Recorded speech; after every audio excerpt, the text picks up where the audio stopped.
KCR and Revanth రెడ్డిలో ఎవరు గొప్ప నాయకుడు అంటే?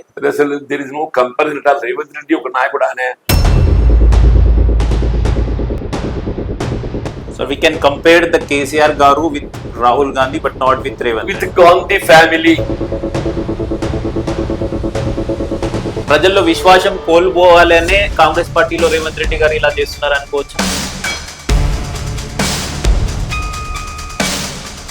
సో సార్, జీవన్ రెడ్డి గారు కాంగ్రెస్ పార్టీ నా ఒక ఫ్యామిలీ లాంటిది, నా కుటుంబం కాంగ్రెస్ పార్టీ అన్న జీవన్ రెడ్డి గారు, రాహుల్ గాంధీతో మంచి సంబంధాలు ఉన్న జీవన్ రెడ్డి గారు ఇప్పుడు కాంగ్రెస్ పార్టీ విడిపోతుంటే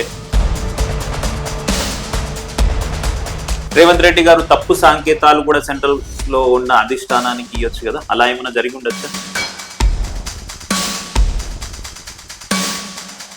సో ఇవన్నీ చూసి రాబోయే రోజుల్లో కేసీఆర్ ని మళ్ళీ ముఖ్యమంత్రిని చేస్తారు. జీవన్ రెడ్డి గారు కేసీఆర్ ని ముఖ్యమంత్రి చేయడానికి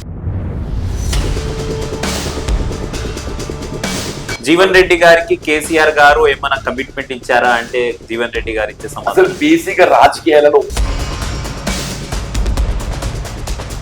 తెలంగాణ ఏర్పాటు కోసమే పుట్టిన పార్టీ టీఆర్ఎస్ పార్టీ, అప్పటి బీఆర్ఎస్ పార్టీ. తెలంగాణ మనుగడ సాధించాలని అనుకున్నది టీఆర్ఎస్ పార్టీ. అలాంటి టీఆర్ఎస్ పార్టీ కాదు, తెలంగాణ కాదు, మేము దేశం మొత్తంలో రాజకీయాన్ని వెళ్ళాలి అని టీఆర్ఎస్ గా మార్చిన డిసిషన్ కేసీఆర్ గారిది కానివ్వండి, కేటీఆర్ గారిది అని ఒక తప్పు డిసిషన్ అని జీవన్ రెడ్డి అనుకుంటారు.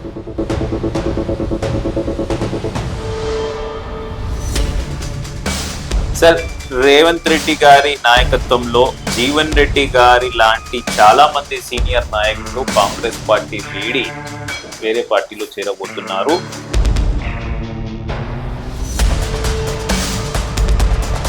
అంటే రాబోయే రోజుల్లో రేవంత్ రెడ్డి గారే కాంగ్రెస్ పార్టీలో ఉండరు, వేరే పార్టీలో వెళ్ళిపోతారు. Whether it maybe BJP or any party else అని చెప్తున్నారు. రేవంత్ రెడ్డి గారి ఆలోచన